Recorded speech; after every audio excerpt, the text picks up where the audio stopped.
Hello, my art-loving friends. In today's video, we're going to be taking a look at these pretty cool Aquatone watercolors from India.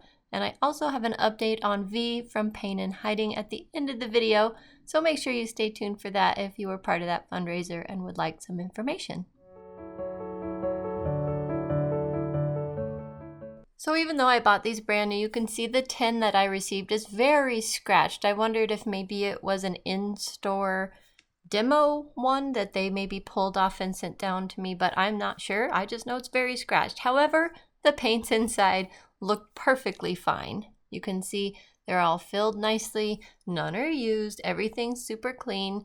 And the neat thing is the bottoms of the pans are labeled Aquatone, and then they do have a number on them. So at least you don't have to write that on them if you don't want to. And they are poured pans, not extruded. Quite nice. And this video will feature just this 28 full pan set, even though I bought all the watercolors in their range at the time of purchase anyway. This is the only set today that we'll be looking at, and we'll be looking at the rest in future videos. Aquatone watercolors were created by a lady by the name of Apeksha Wadhwa, and she's an engineer based out of Umbergaon. I don't know how to say it, but I'll put it on the screen. Anyway, she started playing with watercolors again in the pandemic year and started using them extensively. She did some research, and there was a huge quality difference between the paints available in India and the other professional paints that were being imported. So out of curiosity, she started experimenting with the pigments available at her father's cosmetic factory, and she says she got amazing results. And she wanted to share the goodness of her paints with other artists so they get the results they want in their artworks.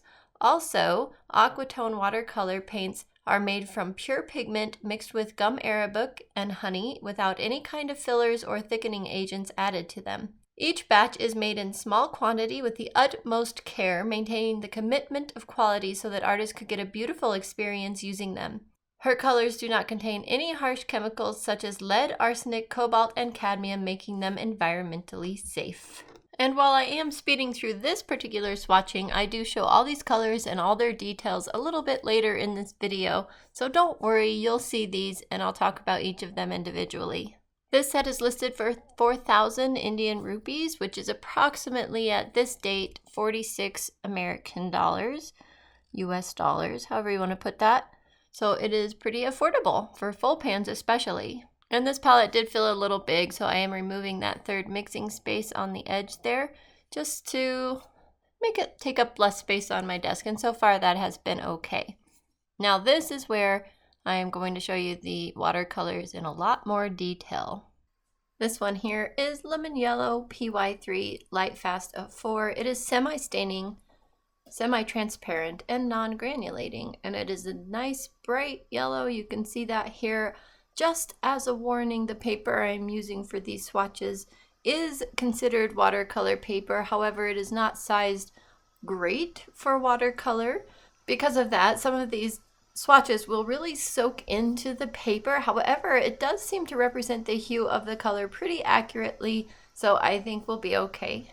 This one here is Hansa Yellow. It's a PY1 with a light fast rating of 5 out of 5, semi-transparent, semi-staining, and non-granulating. That is a beautiful yellow, isn't it? Next up, we have Permanent Yellow Deep. This is a PY83. Light Fast 4 out of 5, semi-transparent, semi-staining, and non-granulating. This is a really nice warm yellow, definitely reminds me of the golden yellow from Rosa Gallery and a couple of other brands as well. It looks absolutely beautiful in sunsets and or sunrises. Next up, we have Yellow Ochre. This is still the traditional PY42, which is getting more and more rare these days to see. Light Fast 5 out of 5, semi-opaque, semi-staining, and non-granulating. This is a very brown-leaning yellow ochre. I have found it quite useful though. I ended up using it a lot in the painting you'll see at the end of this video because it's exactly the right color for that painting.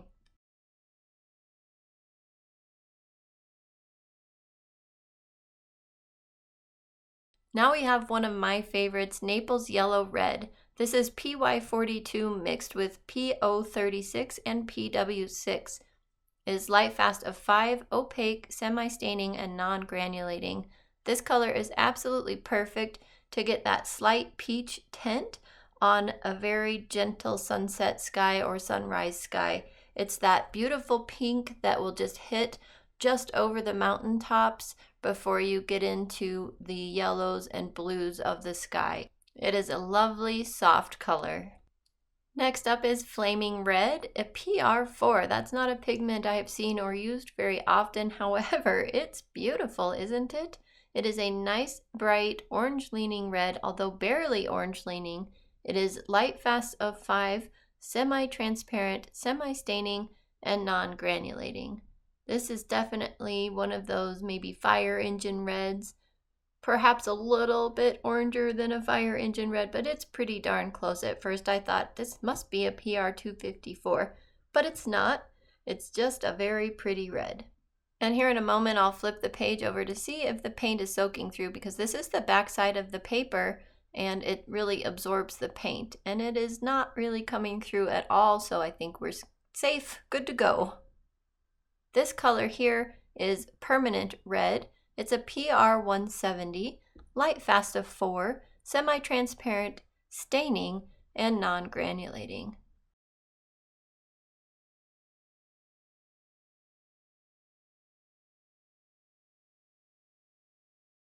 We're going to follow that up with a very similar color, Crimson. This one is a PR210, however, light fast of 4, semi-transparent, staining, and non-granulating. And although this could be debated, I feel like this one is a slightly warmer version than the Permanent Red.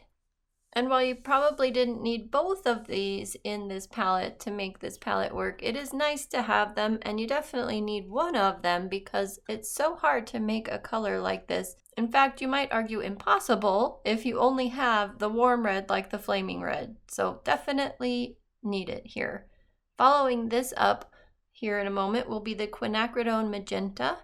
This one is a PR122, light fast 5 out of 5, transparent, semi-staining, and non-granulating. And I think this is a good example of how you can see the backside of this paper is just kind of pulling in the pigment, giving it a little bit of a spotty look. That'll become more apparent as we move on. It will happen on the other side of the paper too if you use a lot of water. So this paper is actually really great for gouache, acrylic, things like that. And you definitely can use watercolor as I'm doing, but keep that in mind if you end up with this Dina Wakley journal, that you may have to modify the way you are used to painting when you're using watercolors with it, which is a fun challenge. Here we have the Dioxazine Violet. It is a PV23. You can see how deep it can get. That first laydown of my brush was nearly black. Light fast 5 out of 5, semi-transparent, staining, and non-granulating. And I love having a purple in my palette. Just give me a purple, a convenience purple, that's awesome.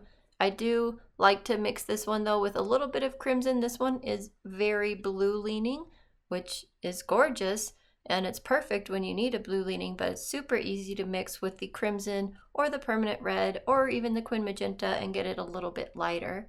This one here is a favorite of mine. This is the Lavender. PV15, PB29, and PW6. Light fast 5 out of 5. It is opaque, non-staining, and granulating thanks to the PB29. It is a beautiful soft color, and I think it divides the line perfectly between the lavenders that are too blue and the lavenders that are too purple. This is the perfect hue. Do you guys use a lavender? Do you enjoy a lavender or a lilac? I'm really curious because it's mixed with white, and I know that can be a debatable color mix for a lot of people. Do you use it? Let me know in the comments below. I'm excited to read them. And I have read all the comments in my previous videos, even though I have not had the chance to reply to them. Please just know I see your comments. I read them. I really appreciate them, and I will get back to you eventually. This one here is the classic French Ultramarine PB29, light fast 5 out of 5, semi-transparent, non-staining, and granulating. And because of that, I decided to make this a bigger swatch and put a little bit of water in behind it to see that granulation. You can see how we're getting some of the fibers of the paper showing through, and that's kind of a neat effect when you're expecting that.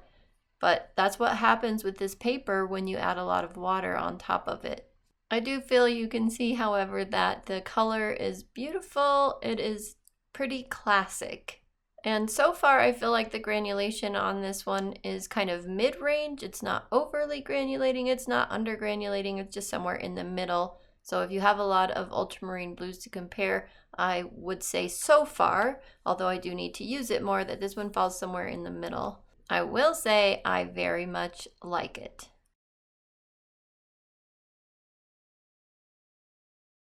And now another color that seems to be in every palette, phthalo blue, green shade PB15:3. I don't know what it is about this color. I don't like this color in any palette, but I end up using it all the time. I think because it often ends up being my only blue that's a non-granulating blue in a palette. Plus, when you water it down, it can make a beautiful bright sky. You could mute it down a little bit, so it's super useful. And this one is a pretty classic version. Nice and bright when it needs to be, watered down to still a beautiful clear blue. And here it is in this palette as well. Now we get to move on to a very useful color, in my opinion, the cobalt blue hue. Now this one says it's made with PB29, PB15, and PW6, but it also says that it's non-granulating. So with PB29 as its first pigment, you would think that it would be granulating, and I kind of feel that it did granulate a little bit when I used it, but we'll have to experiment with that more and find out. Lightfast 5, semi-transparent, semi-staining, and they claim non-granulating, which is sometimes the nice thing about when you get a cobalt blue that is a hue, is that you can use it without granulation, but we'll see. The one you're seeing now is my favorite, indigo, PB15, PV19, and PBK7. Lightfast of 5, which is great for an indigo if that's actually the case. Transparent, staining, and non-granulating. This is a nice deep indigo with a beautiful blue tint, exactly as it should be. It is exactly what I expect when I see indigo in a palette, and I am in love with this color, as usual. You guys probably aren't surprised. Now after this gorgeous indigo, we have a color you can only find in this full pan palette. This one is a new color called Sky Blue, and it's new to their line. It is a PB15 with a PW6, and I bet you that this would make a beautiful sky because it's basically that phthalo blue mixed or diluted with a little bit of white, which still makes a beautiful sky blue. It's aptly named, and I probably will use it for skies even with the white in it. I don't mind a little white in my watercolor paints. Obviously, from the colors you've seen that I like the ones with white in them. I think they're very pretty. This one here is the classic phthalo green, PG7. This is Lightfast of 5, transparent, staining, and non-granulating. To move back to that sky blue for a minute, because it is new and only in this palette, they did not have the Lightfast transparency, staining, or granulating labels out yet on that particular color, which is why I did not mention them. But back to the phthalo green, I think you can see that it is pretty well standard. It is fully pigmented, as bright as you expect, and it re-wets very easily. In fact, all of these colors re-wet very easily with the exception of 2, which I'll talk about when we get to them. And after this, we have the May green. A lot of people don't like to see such a bright green in the palette, but I do because I think it's really useful in landscapes. This one is mixed of PY3 and PG7.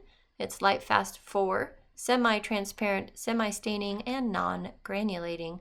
This makes really great bright highlights on foliage, like when the sun's just shining on it really brightly. Or you can even mute it down a little bit because the jump from this to the next one, sap green, is a little significant. So it is nice to have this green as a base to start with. Just have to live with the light fast 4 rating, which is still really great. And the sap green is also a light fast 4, so it's not like you're getting any better as you go to a darker green. I will still add a little yellow or blue or some of the other green to this to make different varieties of green, and I think that works really well. Here you are seeing that sap green I was talking about, and it does water out to a very vibrant green. However, in mass tone, it gets nice, deep, and dark, which I'm not sure you're going to see much of the full mass tone in this swatch. This is a PY83 mixed with PG7.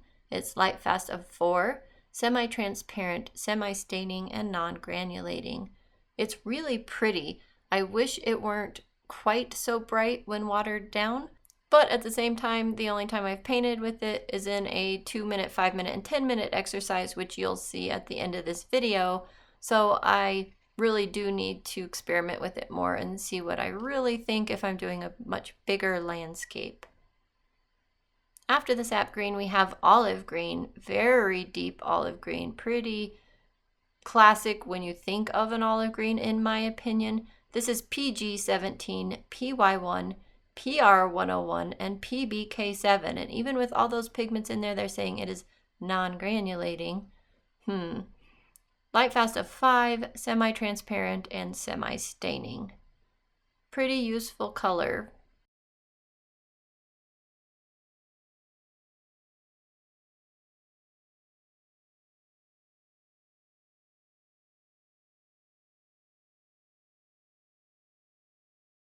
And just in case all those greens weren't enough, they threw in another new green. This is foliage green, PB29, PY1, and PR101. Lovely deep green, light fast 5, semi-opaque, semi-staining, and this one is granulating. As you heard, it starts with PB29, which is granulating, and sometimes PR101s are granulating too. But anyway, there you have it. It does dry to kind of a gray green with probably more green than gray, but it's very pretty. This is one of the disappointing ones. This is the burnt sienna, sad. PBR7, it was just hard to get enough pigment on the brush. You can see that the color is a little bit lighter than we would want, or than I would want. However, when you need this tone, I bet it's going to be nice. Light fast 5, semi-transparent, semi-staining, and granulating. But it's just not the burnt sienna that I dream of. It's a fine color, but it is not a fine color for me. So even with that said, however, I did use it a lot in a painting you'll see at the end of this video, because it was a color that I wanted to mix in with some other colors, because I really do like the reddish tint that this particular burnt sienna has. It is a really nice version of PBR7, even if it is a little light.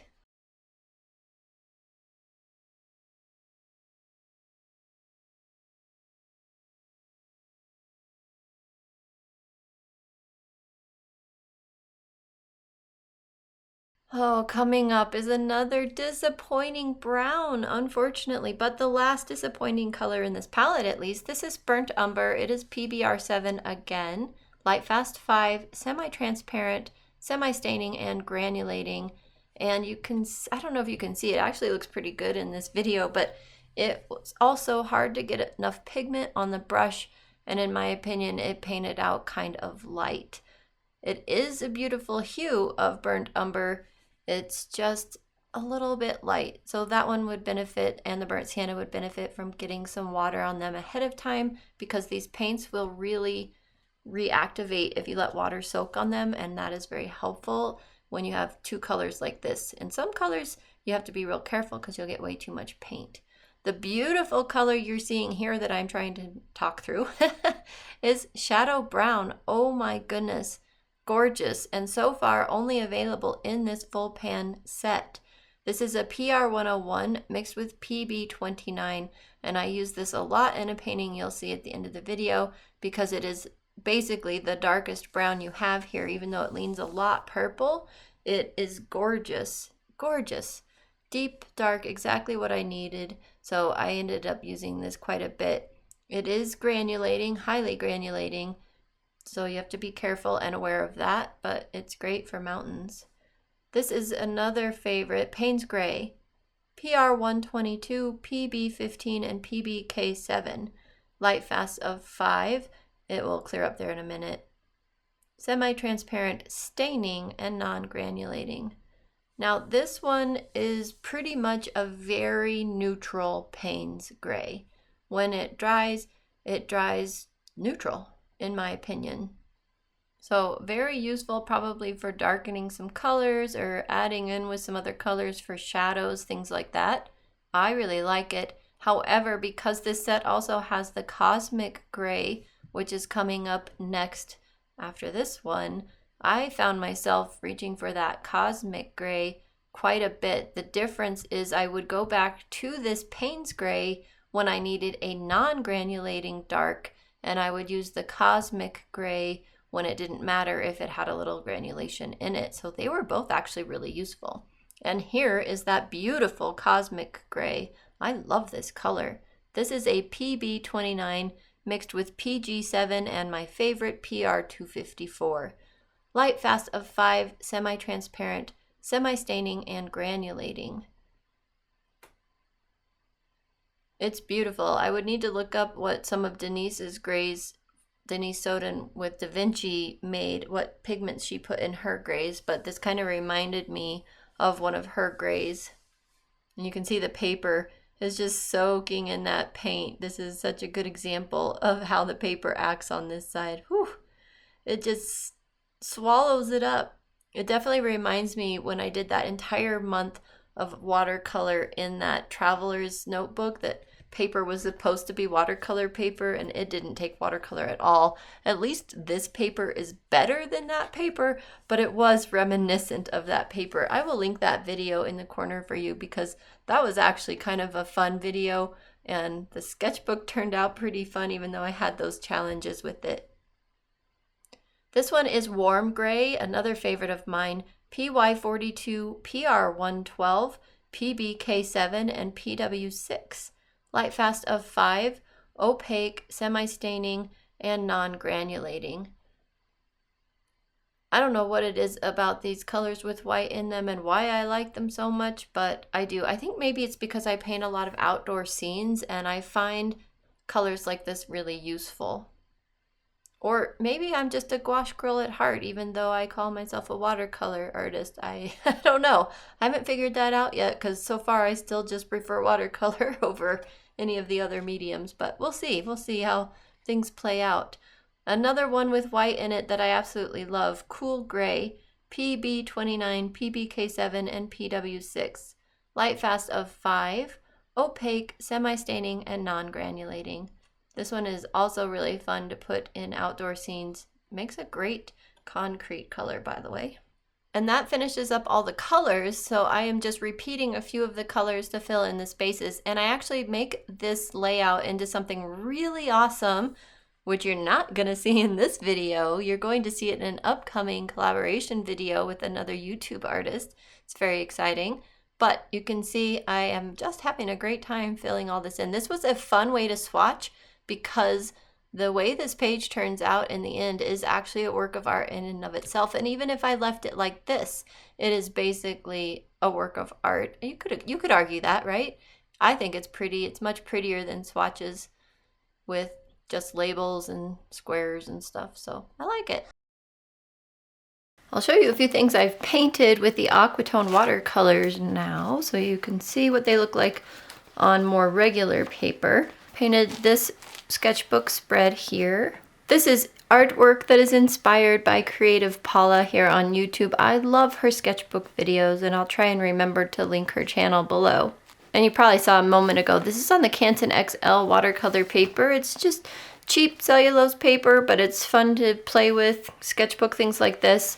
And then I also did this little exercise with my students. This is not Aquatone watercolors here, but these three are, where we painted something in 2 minutes, 5 minutes, and 10 minutes. And that was really fun. So you can see the colors can be extremely vibrant, extremely dark, and no shininess so far. So that is great. And that is a thick application of paint here, and I have no shininess, which I like very much. I also use the Aquatone watercolors on cotton paper. This is the Miranda cotton paper, which is not my favorite, but I'll talk about that more later. This is a painting in progress of the Joshua Tree National Park, and you can see some of the beautiful colors we can get with this set here. It's just a very well-rounded selection of colors. I do wish the burnt sienna and the burnt umber were a little bit more pigmented, or a lot more pigmented, because if it weren't for those two colors, this set would be so extremely impressive right now. At least the shadow brown kind of makes up for that. Although it's very purple tinted, so you have to be aware of that. And after painting a couple of swatches, the swatch sheet you just saw in this video, this painting and the ones in that sketchbook, this is what the palette looks like so far. And the only thing I've really noticed is that this yellow ochre has kind of pulled away from the edges of the full pan as it's dried. So it had more moisture in it still when it got to me than it does now, because it has shrunk up quite a bit. And it looks like the Naples yellow red is trying to shrink as well as the burnt sienna. Not surprised, it's very dry here where I live, and it's not a problem because it is still very much in there. It is not threatening to fall out at all. So that was quite a bit of painting, and there are hardly any dents in these paints, which tells you how pigmented they are. They're nice and strong. You're not going to be disappointed in that. I hope this was a useful video for you. If you have seen Aquatone watercolors out there and you were curious about them, this will give you more information, and I will continue to bring you Aquatone videos on all the other colors that I purchased as well as time goes on here. And just make sure you stay tuned for the update on V from Paint and Hiding and the fundraiser we did. Otherwise, I'll see you in the next video. Bye for now. Okay, for those of you that want an update on the Paint and Hiding fundraiser, here it is. I was able to contact V by email and leaving some comments on some of her recent posts lately, because I figured she'd probably see those the most easily.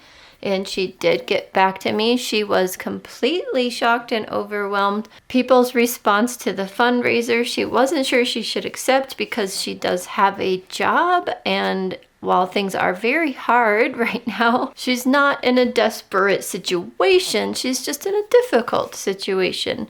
So after talking to many of her mentors and friends in the area where she lives, she has agreed to graciously accept the donations because it will help for 2 to 3 months of her parents' medications. Yes, you heard that right. That was quite a bit of money that we were able to raise, and that's only going to last for 2 or 3 months for her parents' medications. So it at least gives her some breathing room, and she's so extremely grateful.